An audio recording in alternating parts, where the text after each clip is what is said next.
오늘 하루도 수고 많으셨습니다. 안녕하세요. 아름다운 소리짝방입니다. 오늘은 2010년 광주일보 신춘문예 당선작이에요. 정보고 작가의 시작점 0을 낭독해 보겠습니다. 함께 감상해 보시죠. 시작점 0 정보고.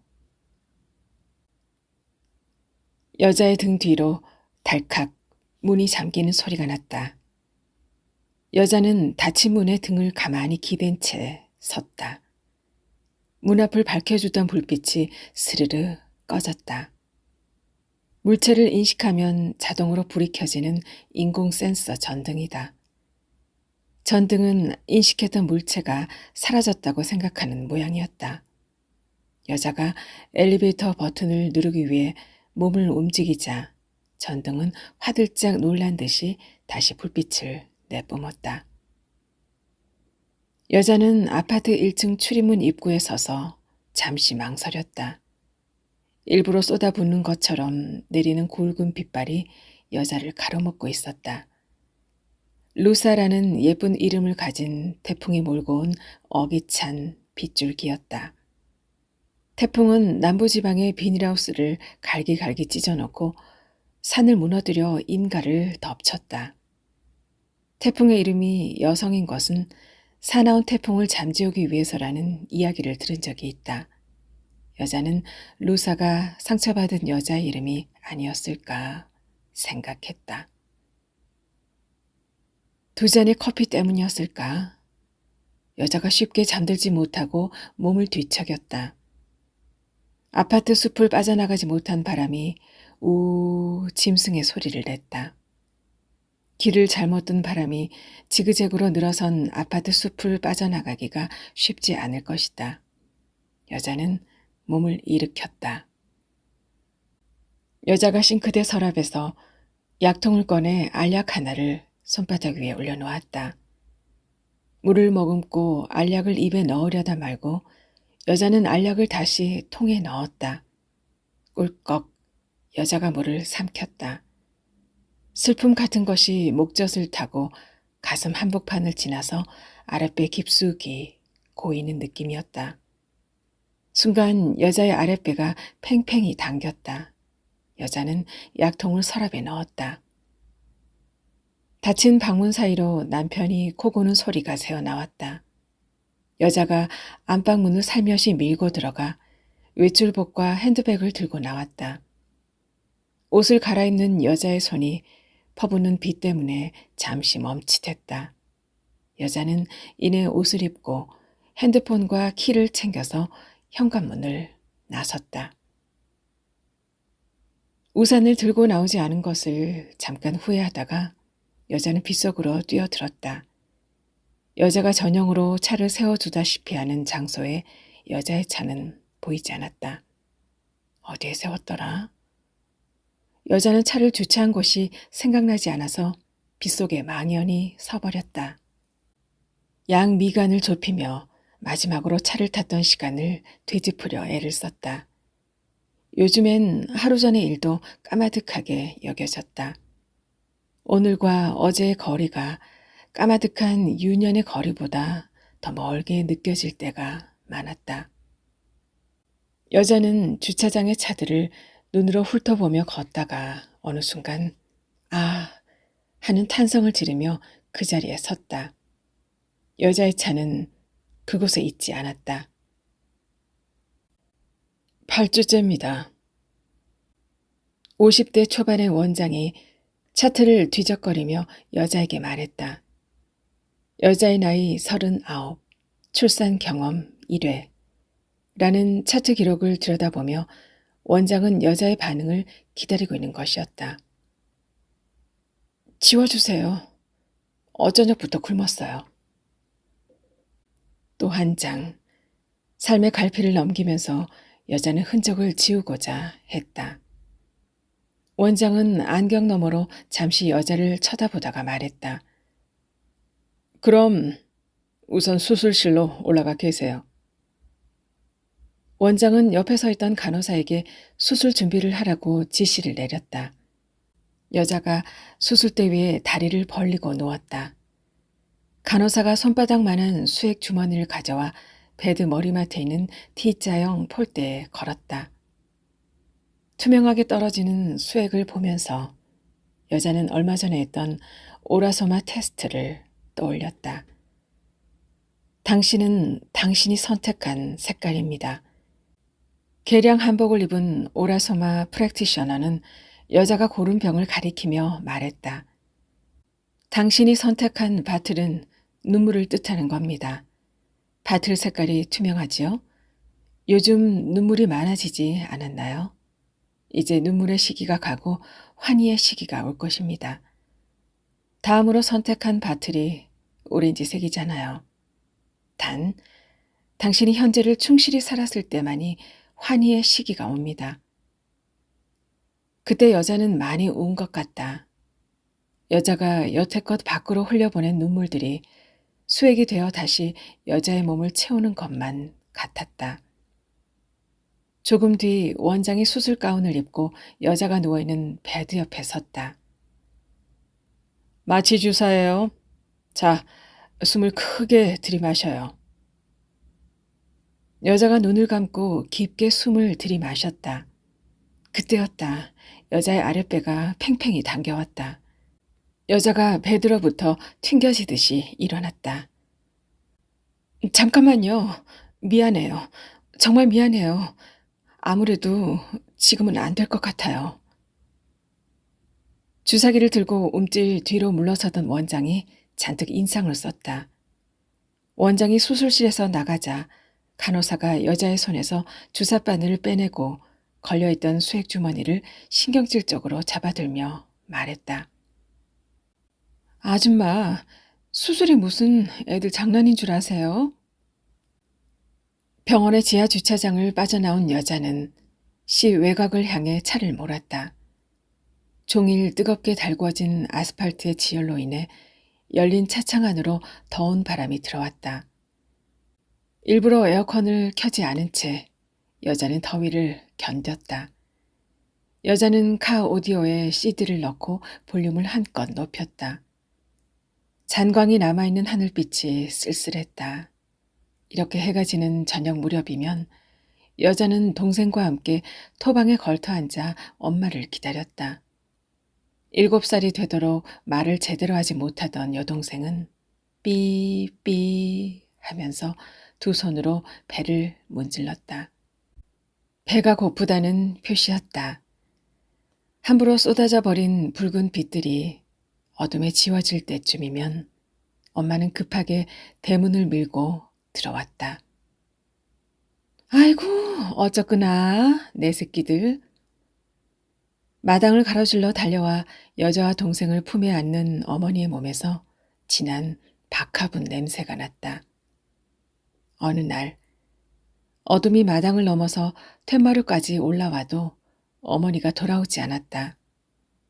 여자가 칭얼거리는 여동생을 데리고 방으로 들어갔다. 여동생이 벽에 걸린 어머니의 월남 치마 자락을 붙잡고 울먹거리다가 기어코 큰 소리로 울어대기 시작했다. 여동생의 울음소리에 컹컹 어둠이 울렸다. 여자가 동생을 안았다. 동생이 울다가 지쳐서 여자의 무릎에서 잠이 들었다. 여자는 어머니가 금방이라도 대문을 밀고 들어올 것 같아 온 신경을 마당 너머에 기울였다. 다음 날도 그 다음 날도 어머니는 돌아오지 않았다. 여자는 동생의 손을 잡고 서당골 큰 집으로 갔다. 어둠이 하늘과 산의 경계를 지워서 시커먼 하나의 덩어리가 될 때까지 여자는 무작정 차를 몰다가 유턴을 했다. 시에 인접한 지역으로부터 퇴근해서 들어오는 차량들 때문에 도로는 정체가 심했다.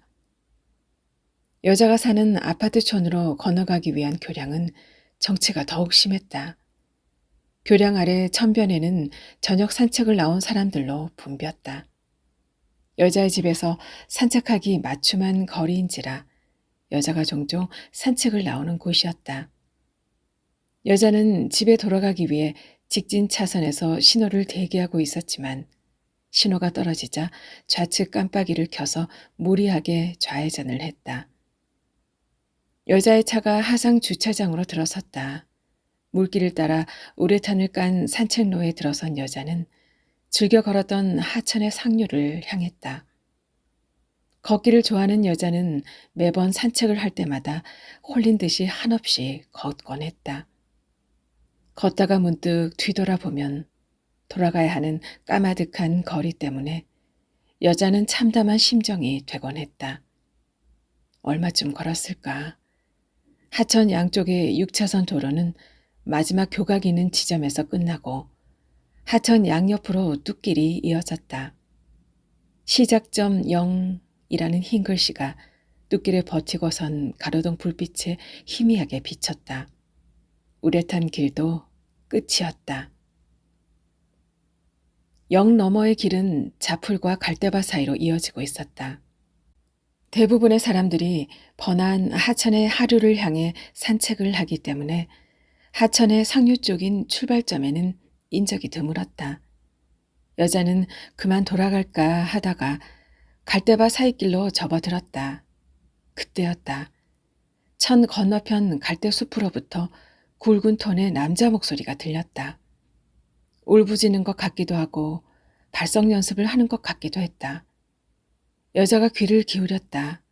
아무리 들어도 발성 연습은 아니었다. 고통에 찬 울부짖음에 가까웠다. 무성한 갈대숲에 몸을 숨기고 울부짖는 남자에게는 어떤 사연이 있는 것일까? 누구에게나 저렇게 울부짖고 싶은 시간들이 있을 것이었다. 여자는 남편을 떠올렸다. 좀처럼 감정을 내색하지 않는 남편도 어딘가에 몸을 숨기고 저렇게 울다가 돌아오는 것은 아닐까? 그날도 남편은 10시가 넘어서야 약국의 셔터를 내리고 돌아왔다. 집에 오자마자 넥타이를 느슨하게 풀고 목에 채워진 와이셔츠의 맨 윗 단추를 열면서 남편은 고개를 두세 차례 흔들었다. 무엇으로부터 겨우 노연한 것 같은 몸짓이었다. 남편은 둥근 올가미 같은 넥타이를 머리 위로 벗어 던졌다. 남편은 자신이 벗어 던진 넥타이에 스스로 목을 맬 수도 있을 것처럼 위태로워 보였다. 그럴 때마다 여자는 자신의 존재가 남편이 아침마다 지겨워하면서도 목까지 채워 올린 와이셔츠의 맨 위 단추, 조이는 게 싫어 하면서도 매일 아침 목에 매던 넥타이 같은 존재인 것만 같았다. 여자가 남편의 옷을 옷장에 걸고 있는데 남편이 침대에 풀썩 주저앉으며 말했다. 상가 건물 말이야. 아무래도 들어가기 힘들 것 같아. 여자가 사는 아파트로부터 2블럭 떨어진 사거리에 시공사의 부도로 인해 흉측한 철골만으로 6개월이 넘게 방치된 건물이 있었다. 분양받은 상가는 그 건물 1층 가운데 노른자 위였다. 7년 전 화재가 있고 난 이후부터 남편이 여자를 피해 도피처로 삼은 약국에서 밤낮으로 일을 해 번 돈으로 분양받은 상가였다. 원금은 못 받아도 인수한 회사에서 최소한의 보상은 해주지 않을까? 여자가 남편을 돌아보며 말했다. 최소한? 아침부터 오밤중까지 약국에 처박혀서 박하스 한 병 팔려고 오다 가다 들리는 동네 사람들 시덥지 않은 말장난 맞춰주는 일이 얼마나 피곤한지 당신은 모르지? 그래, 뭘 알겠어. 당신은 힘들면 정신줄 놓고 병원에 가면 되지.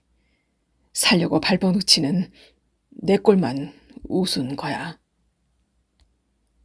여자는 분노로 인해 두 벌을 부르르 떠는 남편의 모습을 처음 봤었다.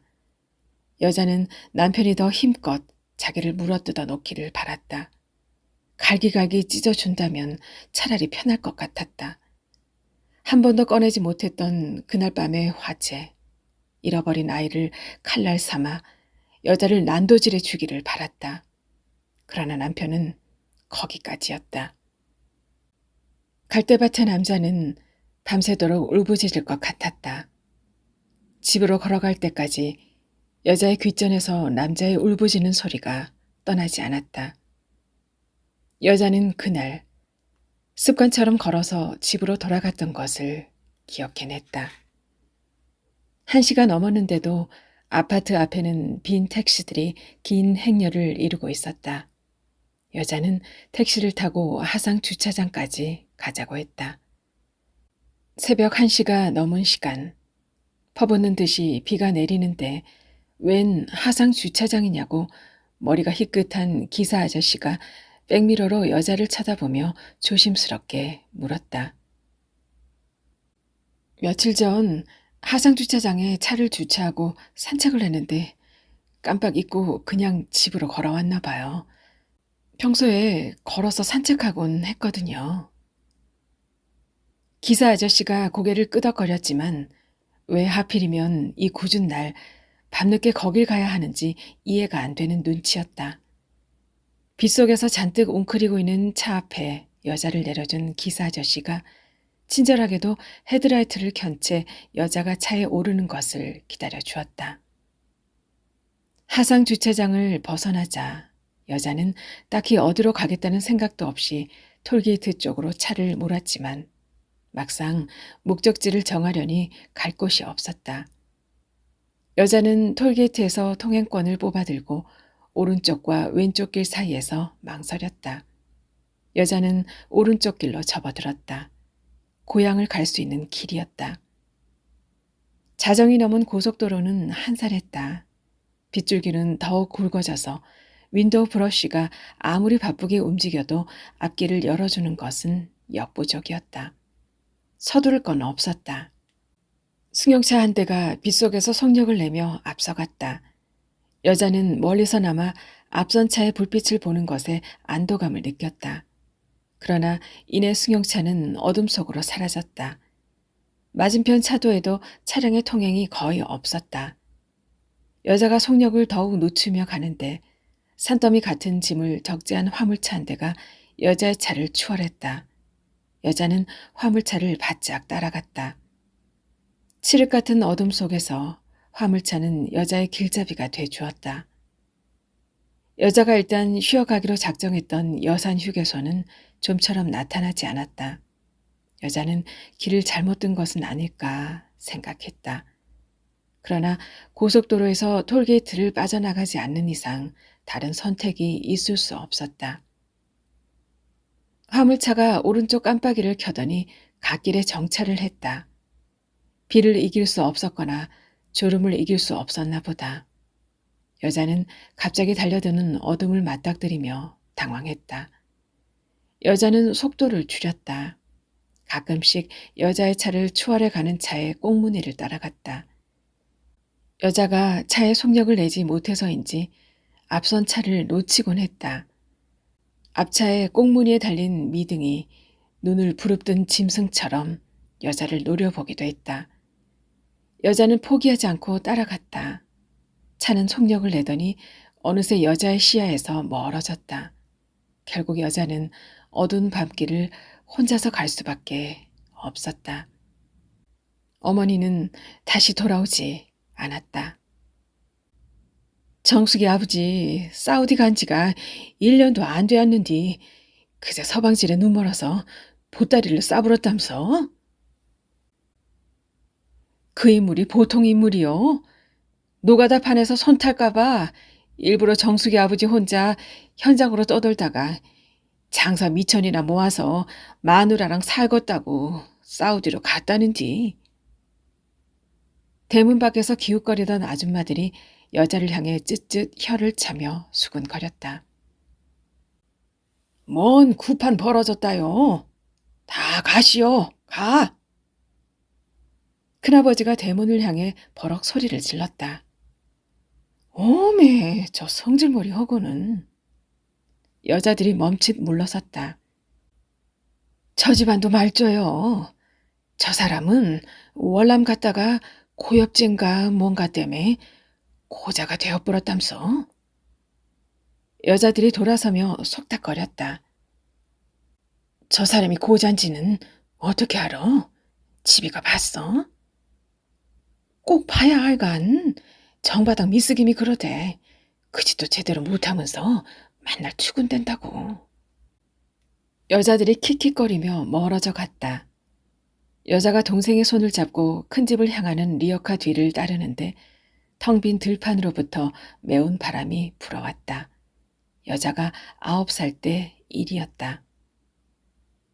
동네 아이들과 어울리지 못하던 동생은 마당에서 사방치기를 하며 여자와 놀다가도 대청마루에 걸린 괴종시계가 5번을 치면 후다닥 안방으로 뛰어들었다.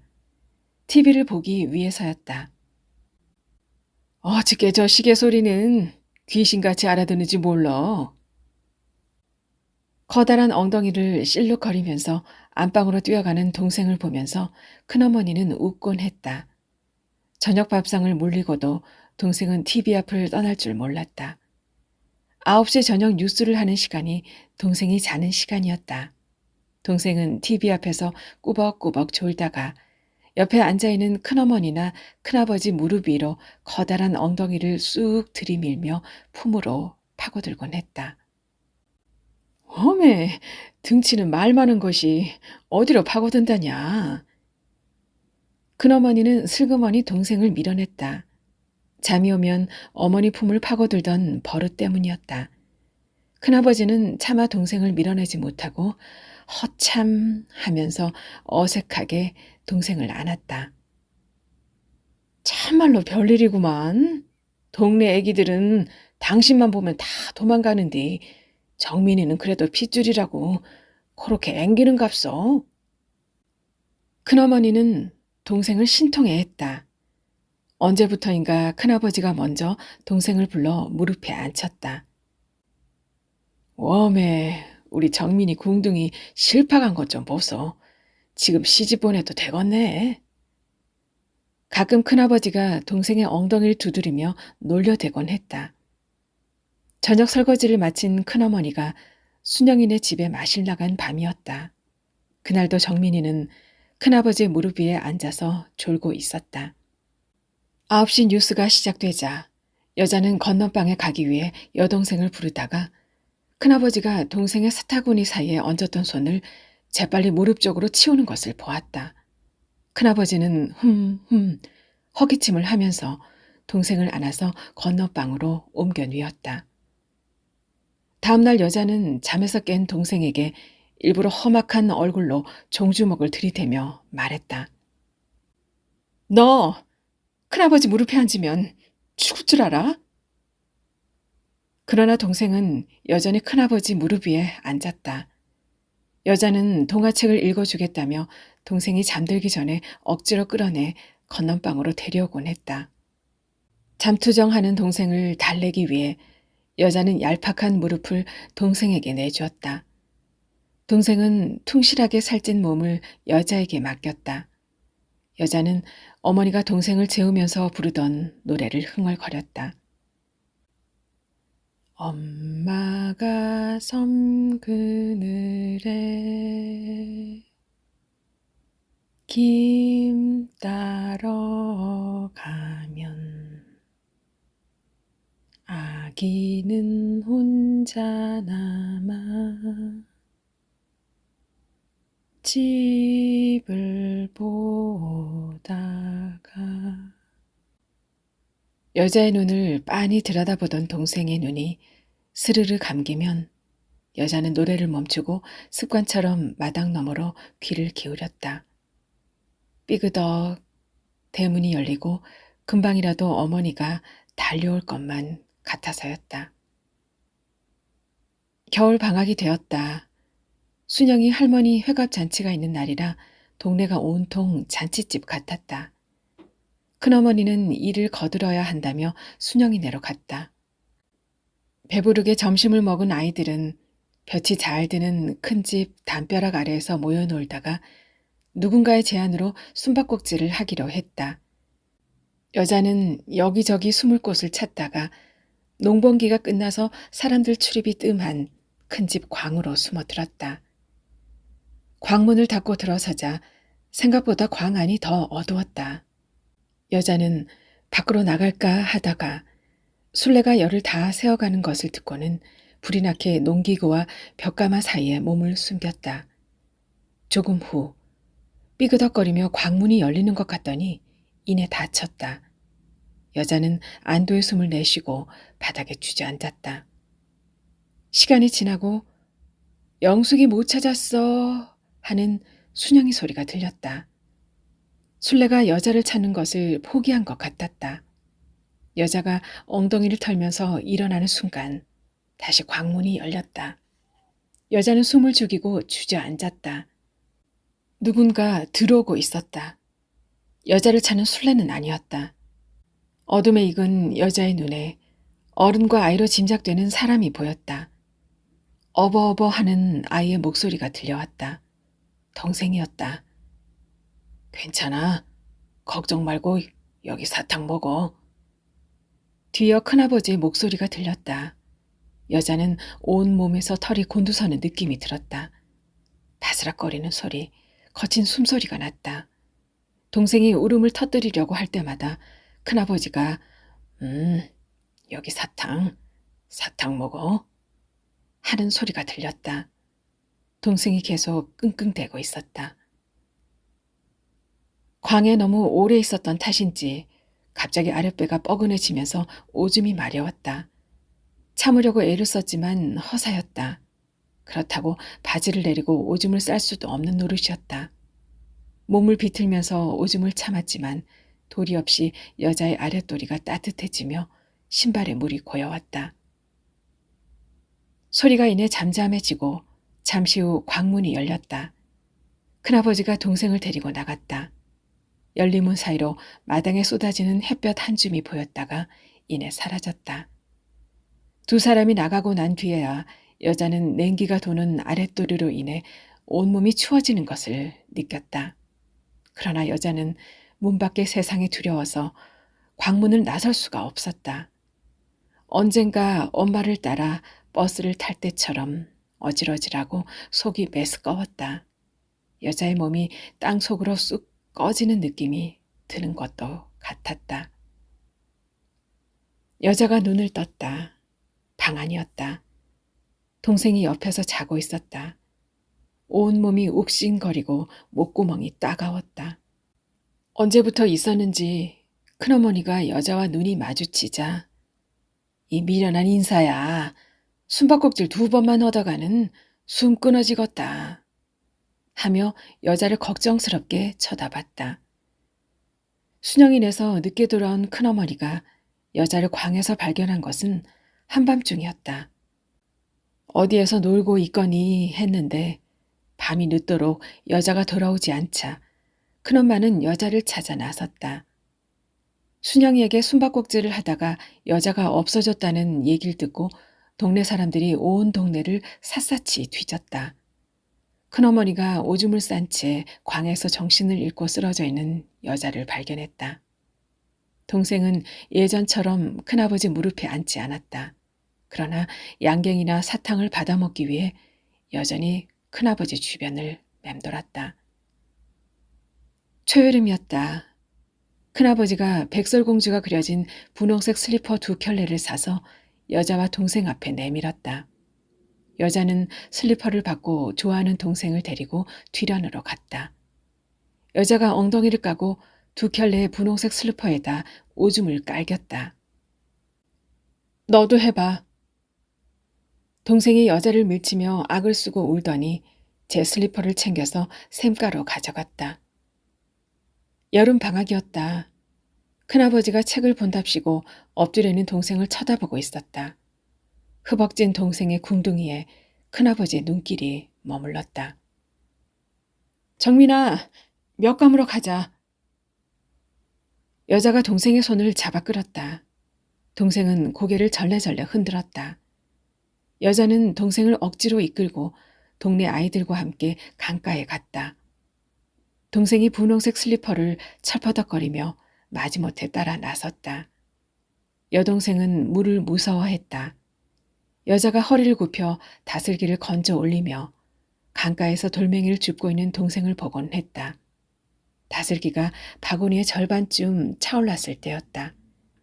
어버어버 하는 동생의 비명이 들림과 동시에 아이들이 강가에 있는 동생을 강 안쪽으로 밀어넣는 것이 보였다.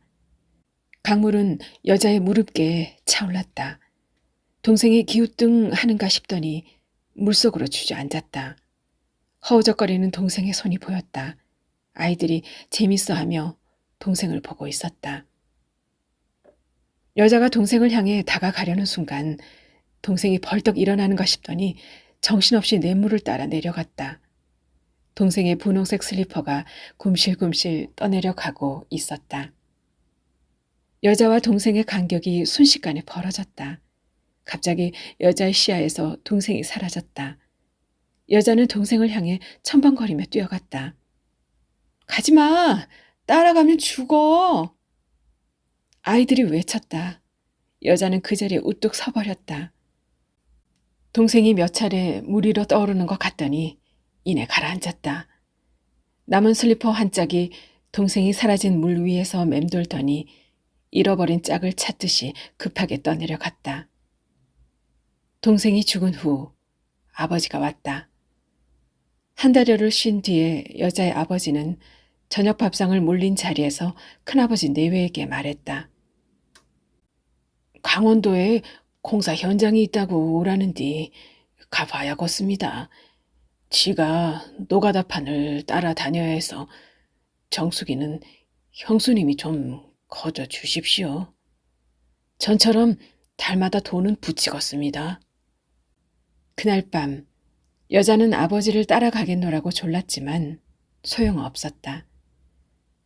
다음 날 여자는 아버지를 따라 신장로까지 나가면서 다음에 올 때는 꼭 데려가 달라고 사정을 했다. 아버지는 알았으니까 얼른 들어가. 큰어머니 말씀 잘 듣고 있으면 아버지가 금방 올 거요. 하며 길을 나섰다. 여자는 아버지의 모습이 산허리를 돌아서 보이지 않을 때까지 우두커니 서 있었다. 길 가운데 버려진 느낌이 들었다. 주유등에 불이 켜졌다. 앞으로 20km를 더 갈 수가 있었다. 갓길에 세워둔 화물차와 승용차들이 여자의 눈에 자주 띄었다. 인간시대였던가.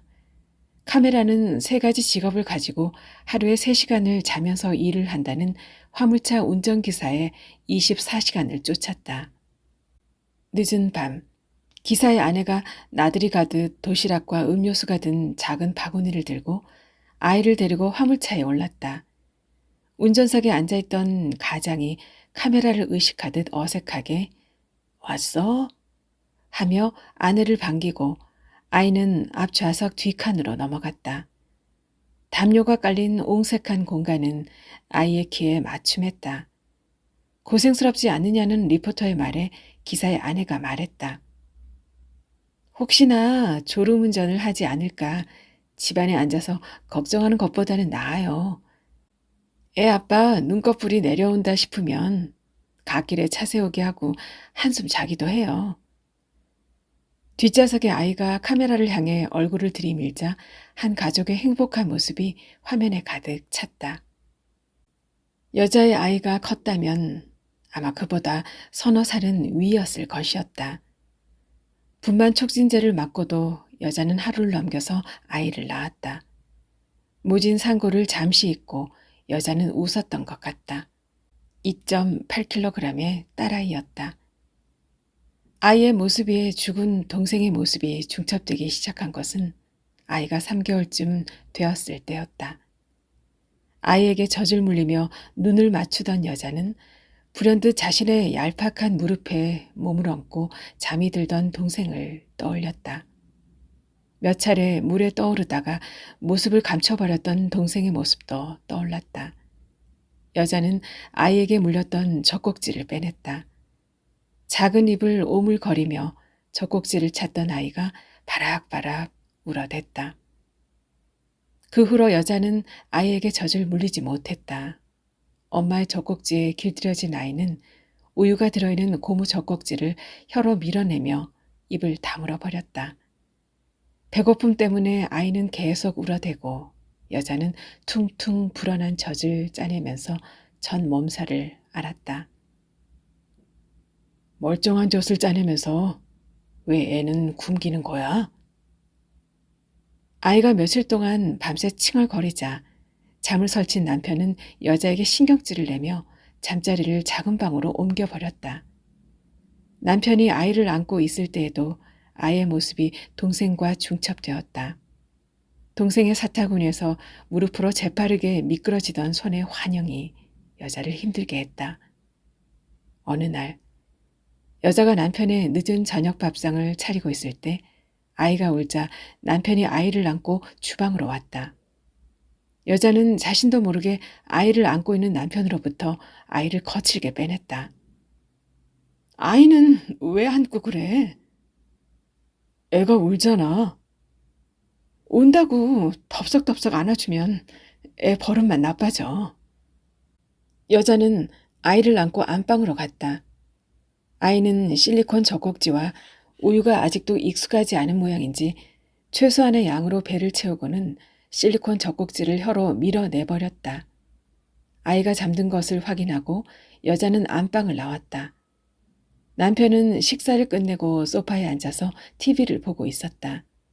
여자가 식탁을 치운 뒤 씻어놓은 우유병들을 냄비에 넣고 가스불을 켰다.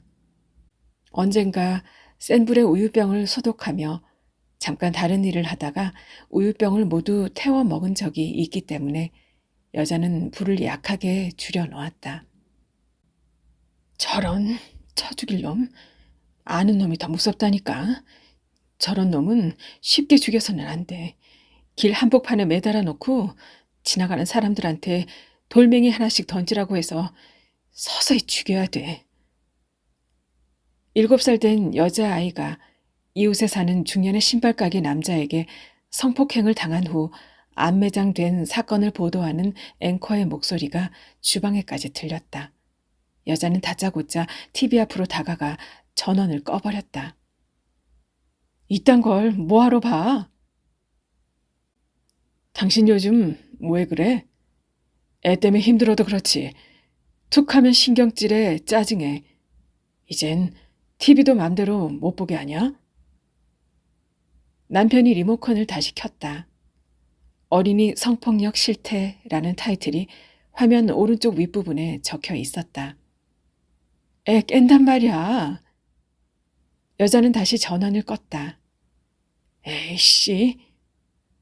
남편이 리모컨을 소파에 던지며 작은 방 문을 쾅 닫고 들어가 버렸다. 여자의 입에서 긴 한숨이 나왔다. 요즘 들어 아이를 바라보면 여자는 그저 암울하고 절망적인 심정이 되고는 했다. 여자의 목숨은 이제 아이의 것이었다.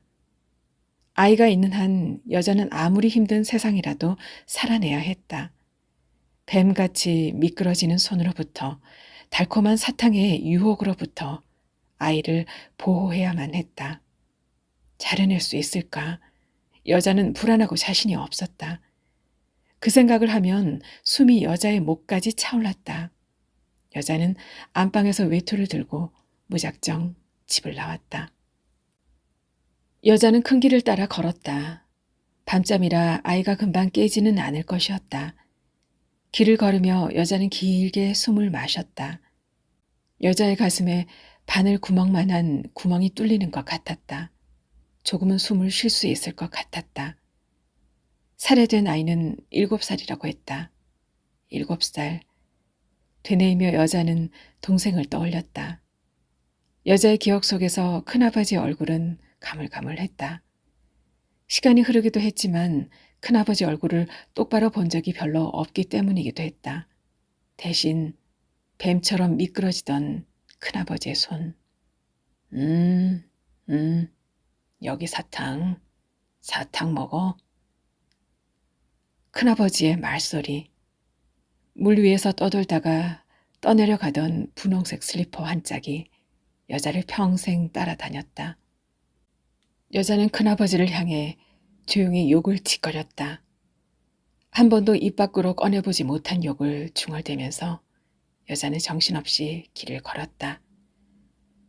한참을 걷다가 여자는 문득 뒤를 돌아보았다. 돌아가야 할 거리가 까마득했다. 여자는 그만 몸을 돌렸다. 여자가 사는 주공 아파트 근처에 다다르자 요란한 사이렌을 울리며 소방차 몇 대가 줄지어 아파트 입구로 들어가는 것이 보였다. 어디에선가 불이 난 모양이었다. 소방차는 여자가 사는 104동 쪽으로 몰려갔다. 여자는 불현듯 우유병을 가스레인지 위에 올려놓고 불을 끄지 않았다는 생각을 했다. 여자가 정신없이 뛰어갔다. 여자의 집이 검은 연기를 뭉실뭉실 토해내고 있었다. 잠옷 차림의 남편이 아이를 안고 뛰어나오는 소방관의 뒤를 따라 나왔다. 불길이 안방에 닿진 않았는데 방문이 열려서 유독가스에 질식한 것 같아요. 구급 대원에게 아이를 넘기면서 소방관이 말했다. 아이는 회생하지 못했다. 산후 우울증과 더불어 아이의 죽음으로 인한 충격 때문에 여자는 2년 동안 정신과 치료를 받았다. 미안하다. 혼자만 살아나와서. 닫힌 방문 덕분에 유독가스에서 살아난 남편은 가끔씩 발작하는 여자를 붙잡고 자책을 하다가 약국을 도피처로 삼아 미친 듯이 일에 몰두했다. 여자가 다다른 곳은 정읍 휴게소였다. 도중에 여자는 여산 휴게소를 그냥 지나친 것이었다. 여자는 주유를 마친 다음 휴게소 구석진 자리에 차를 세우고 의자에 등받이를 눕혔다. 오랫동안 걸어온 사람처럼 다리가 아팠다. 등받이에 몸을 눕히자 이내 잠이 쏟아졌다. 빗줄기는 여전히 굵고 사나웠다. 여자가 눈을 뜬 것은 4시가 조금 지나서였다. 그 사이에 빗줄기가 약해진 것 같았다. 여자는 시동을 걸었다. 고속도로는 여전히 한산했다. 희부옇게 날이 밝아오고 있었다. 여자가 차에 속력을 냈다. 톨게이트를 빠져나올 즈음에 비는 개고 날이 밝아오기 시작했다. 여자의 고향과 연결되는 시의 외곽도로를 운전하고 가면서 이쯤에서 그만 돌아가도 괜찮겠다는 생각을 했다. 그러나 생각과는 다르게 여자는 강둑과 면한 길로 접어들었다. 강물은 온통 흙탕물이었다. 하천변의 밭들이 침수되고 나무들은 허리까지 물에 잠겼다. 이 강물을 거슬러 가면 여자의 고향 동네가 나왔다. 여자는 고등학교에 진학하면서 큰 집으로부터 나왔다. 고등학교 때 아버지의 손에 이끌려 명절 차례를 지내기 위해 큰 집에 몇 번 갔을 뿐 대학 진학 이후에는 걸음을 끊었다. 여자가 대학을 마치자 현장 생활을 접은 아버지가 서당골로 내려갔지만 여자는 아버지조차 찾지 않았다. 여자가 정신과 치료를 마치고 2년이 지난 후 큰아버지의 부고를 받았다. 풍을 맞고 5년이 넘게 자리 보전을 한 끝이었다. 여자는 아버지에게 조위금 봉투를 부탁했다. 사람이 그러면 못 쓴다. 키워준 은공은 알아야지. 성수하기 너머에서 아버지가 여자를 나무랬다. 고등학교를 졸업한 이후 처음으로 여자는 고향에 갔다. 산일을 하는 사람들이 새벽부터 서둘렀는데도 땅이 얼어붙어서 일이 더디다며 한걱정을 했다.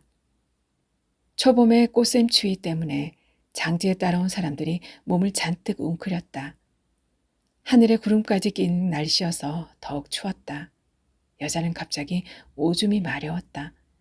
소변 보기 좋은 곳을 눈으로 훑었지만 사람들이 여기저기에 흩어져 있는 터라 여의치 않았다. 그런 대로 참을 수는 있을 것 같았다. 점심을 먹고서야 학원식이 진행되었다. 식구라고는 큰어머니와 아버지, 여자와 여자의 남편뿐이었다. 흙을 한 삽씩 떠서 큰아버지 관 위에 뿌릴 때였다. 추워서 육개장 국물을 떠먹은 탓인지 여자는 오줌이 마려워서 아랫배가 터질 것 같았다. 불현듯 어두운 광안의 기억이 떠올랐다. 여자의 귀에 동생이 끙끙대는 소리, 큰아버지의 거친 숨소리가 들리는 것 같았다. 여자는 그때처럼 오줌을 참을 수가 없었다. 누군가가 여자에게 삽자루를 건넸다. 여자가 삽자루를 팽개치고 벼랑간 상복 치마를 들춘 채 바지를 내렸다. 여자는 관을 향해 오줌을 쌌다. 여자의 아랫배가 텅 비어지며 온 몸이 가벼워졌다. 눈물이 나도록 시원했다. 남편과 큰어머니가 여자의 매무새를 급하게 수습한 뒤 남편이 여자를 데리고 산을 내려갔다. 여자는 고향집을 향해 차를 몰았다. 다리를 건너자 두 개의 갈림길이 나왔다. 신장로와 뚝길이었다. 여자는 뚝길로 향해 가다가 차를 멈췄다. 여전히 강물은 흙탕물이었다. 온갖 더러운 것들이 거센 물결에 휩쓸려 갈 것이었다. 여자는 동생을 마지막으로 보았던 지점을 더듬어 보았다. 여자의 마음에 고여서 떠내려가지 못하던 동생이 거기 있었다. 여자는 동생을 그만 놓아줘야 한다고 생각했다.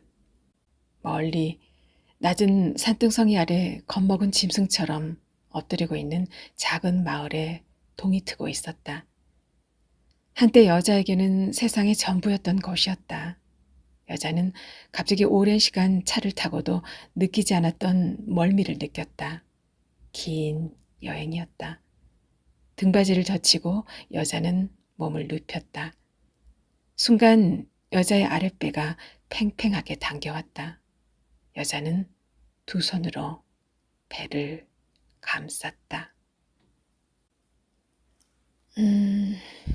정보고 작가의 시작점 0 잘 들으셨나요?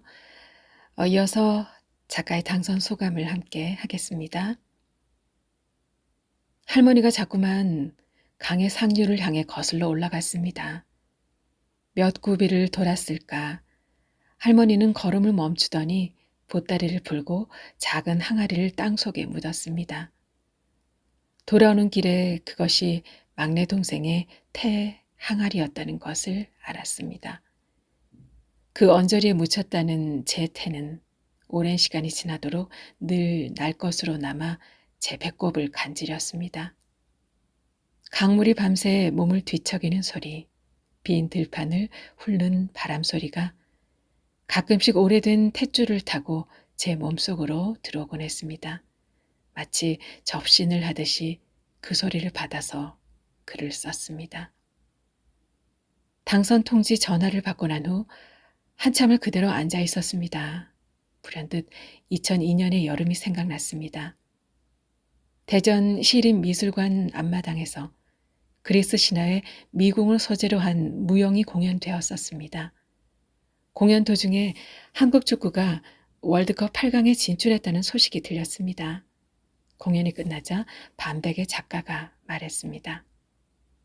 여러분, 오늘 우리 축구가 8강에 진출한 것이 바로 신화입니다. 저는 지금 그 신화를 체험하고 있는 것입니다. 돌아보면 문학은 제게 삶의 미궁을 빠져나오게 해준 아리아드네의 실타래 같았습니다. 그 시를 문설주에 메어놓고 황황히 먼 길을 떠나버린 어머니와 지금껏 시를 놓치지 않게 문설주를 살펴준 남편이 간절히 그립고 고맙습니다. 제가 붙잡고 있는 끈이 보물이라는 것을 깨닫게 해준 송 선생님, 동굴의 입구까지 이끌어주신 대전대 문예창작학과 교수님들, 문우들, 가족들, 그리고 심사해 주신 분들을 향해 큰 절을 올립니다. 쉬지 않고 이 길을 가겠습니다. 감사합니다.